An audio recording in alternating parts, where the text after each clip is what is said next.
La tendance est toujours dans le vert à la mi-journée à la Bourse de Paris. L'indice parisien bénéficie de la décision de la Fed hier soir de continuer son soutien sans faille à l'économie américaine jusqu'à ce qu'elle constate des progrès substantiels, notamment en termes d'emploi ou d'inflation.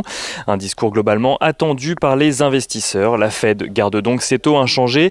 Le taux cible des Fed Funds reste dans la fourchette de 0 à 0,25%. Celle-ci a en revanche décidé que ses achats d'obligations mensuelles maintenus à un niveau au minimum de 120 milliards de dollars seront à présent liés à un éventuel changement de cap en matière justement d'emploi ou d'inflation.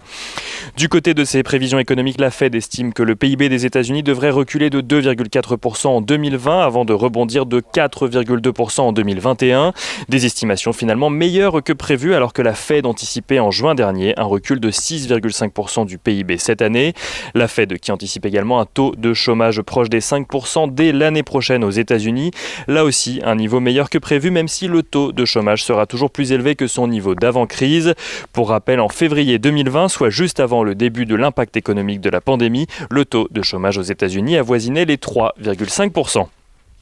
Mais les investisseurs européens devraient suivre aujourd'hui de près également la décision de politique monétaire de la Banque centrale d'Angleterre dans un contexte de négociation sur la relation commerciale future entre le Royaume-Uni et l'Union européenne passé le 31 décembre 2020.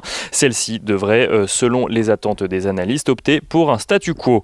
Aux États-Unis, la tendance devrait également être dictée par la réunion de la FDA aujourd'hui à propos du vaccin développé par Moderna. Les premières analyses laissent croire que, selon l'agence américaine, le vaccin a de fortes chances d'obtenir une autorisation d'utilisation d'urgence. Les discussions au Congrès sont toujours en cours aux États-Unis. Les discussions sur le plan bipartisan de 908 milliards de dollars progressent. Parmi les mesures évoquées, le versement d'une aide directe de 600 à 700 dollars aux particuliers, ainsi qu'une prolongation des allocations chômage sont au cœur des débats.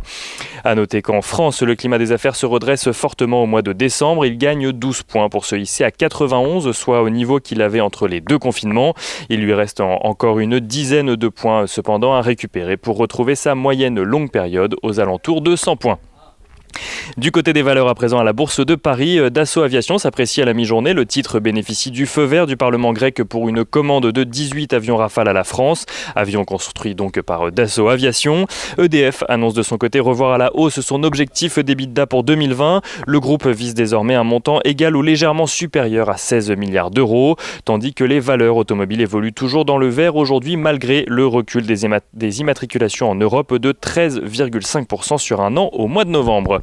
On fait un tour rapide du côté des matières premières. Le pétrole s'apprécie à la mi-journée au-dessus des 51 dollars, tandis que l'once d'or se négocie de son côté au-dessus des 1850 dollars. L'euro-dollar continue sa progression et pour se hisser à la mi-journée aux alentours des 1,22 dollars pour 1 euro.